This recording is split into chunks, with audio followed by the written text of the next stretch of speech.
So what's up guys, in today's video we're gonna debunk some fitness myths South Africans believe or still believe in 2025. It's shocking, but yeah, I still see people asking me these questions, so this is a video for you.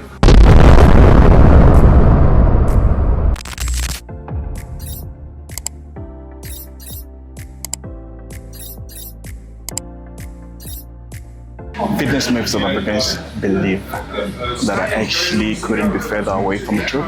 So the first one is women lifting weights thinking that they will look like a man, and that's not going to happen unless you fall in the 0.001% of the female population that have an abnormally high amount of testosterone. You're not going to look like a man, and in most cases if you do look like that, do look very muscular, it's usually intent to look like that, and it will require years of strict training, strict dieting, and sometimes visiting your other doctor. I understand. So that is not going to happen, but I'm glad to see that things have slightly changed in the last 10 years. More and more women are doing resistance training. More and more women are lifting weights in the gym. So yeah, that makes me happy because, no, I don't know who came up with that, but it's probably misinformation or lack of knowledge. But no, you're not going to look like that. You're not going to look like a man. You're going to maintain your femininity, and you're going to tone up and look really, really good. So no, don't believe that. So another thing I see quite often amongst people that don't work out or people that want to work out, saying that they're not going to go to the gym because if you work out, your manhood gets smaller. And again, that couldn't be further away from the truth. I think it's perception. If I were to look at it, for example, if you get bigger, your manhood is going to stay the same. So technically it might look smaller even though it's still the same size. For example, if this shirt is a medium shirt and I get, what? I'm kidding. But yeah, that's the general belief amongst a lot of people. And again, maybe they see like big bodybuilders, obviously everything is gonna look smaller. Even if you look at the pro bodybuilders, their heads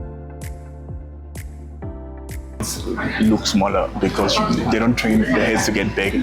You understand? So it's all about perception. Like I said, if you have a certain inch, it's gonna stay the same. But if you get bigger, it's gonna look smaller. If you get smaller, it's gonna look bigger. So it's all about what you want at the end of the day when it's in, it's in. And another myth I see a lot of people believing, which in a sense makes marketing sense because that's what people want to believe, is spot reduction. There's no scientific evidence that supports spot reduction. You cannot target like belly fat and just lose that specific part. There's no scientific evidence, unless the only way you'd be able to do that if you go to Turkey and they do that.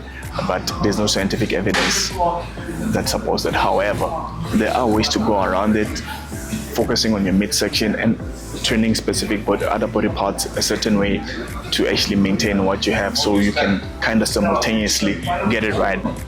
More protein, more muscle. I hear people believing this. You cannot catch up on those protein. And remember, there's one thing your body cannot do. Your body cannot store excess protein. It's gonna take what it needs, you're gonna piece some of it, get rid of some of it, and the rest is gonna convert to fat, right? Hence, there's also this belief that protein supplements makes people fat. If you need to understand how much protein you need, right? Because you can overload your body, and trust me, too much of anything is bad for you. Trust me, your organs are gonna suffer in that regard if you take in too much protein. On average, for the average human being is 0.8 times your body weight, but for people that work out, it's around 1.5 to 1.7 times your current body weight of protein. And you need to take the protein in segments. You cannot take, like, for example, if you weigh 100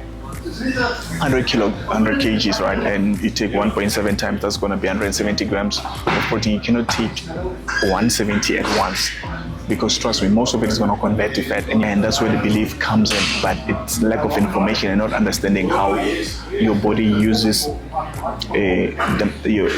protein, or let me just say macros in general. You could be getting the right amount of protein the wrong way, and that is going to be detrimental to what you want to achieve. You're not going to see the results that you want to achieve because of how you're taking it. So it's not about only how much, which most people usually get that first part wrong. It's also how to get that 170. How about getting it is also important. So you need to do both right for you to actually get the best out of the amount of protein that you're getting. So another thing I say is people saying carbs are bad for you. Carbs are often demonized in the fitness industry because of people that lack knowledge. Carbohydrates is a fuel for energy. And trust me, if you're not getting enough carbs and you're training intensely, you might even lose muscle mass because you won't be training enough, or you won't be recovering enough, or you won't have enough energy for you to train intensely. Carbohydrate is a fuel for energy. That is why I always advise people to see a fitness expert to better advise you the amount of carbohydrates you need for the type of training or the type of program that you're on and the current state you are in. You understand? To better know how much you actually need, because I see a lot of people cutting carbs completely and you're doing anaerobic exercise. I once had a client that did that without telling me, because I always ask for transparency for my clients so I can better know how to train them. And he almost collapsed because it was on zero carbs. And you're not gonna do trust me, you're not gonna do anything anaerobic with zero carbs. It's just a recipe for disaster. So yes, carbs can be bad and carbs can be good. That is why they're there. Food is good. It's all about having a balanced diet for what you need. You understand? Balanced diet. And another thing I hear is that you need supplements to build muscle mass. Not necessarily. Supplements can be beneficial, however, they're not a necessity if you have a balanced diet. It's just that most people struggle to get a balanced diet, especially if you're working out, because you require more than the average person. So hence people resort to supplements because it's easier to drink than to actually eat. You understand? So yes, if you can get in all the nutrients, then you're good. You don't need supplements. But if you're not, that's the whole point of supplements, to actually aid you, to make things easier for you to get in all the nutrients that your body needs.